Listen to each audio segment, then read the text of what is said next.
19/1/2026 இன்றைய இறைவனின் வார்த்தை. உங்கள் மனம் புதிதாகிறதுனாலே மறுரூபமாகுங்கள்.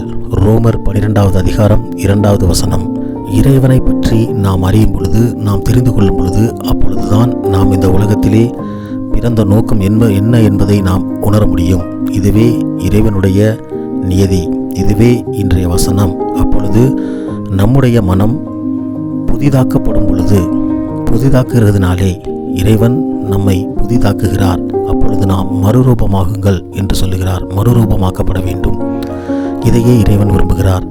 அப்பொழுதுதான் நாம் இறைவனுடைய பிள்ளைகளாக இருக்க முடியும்.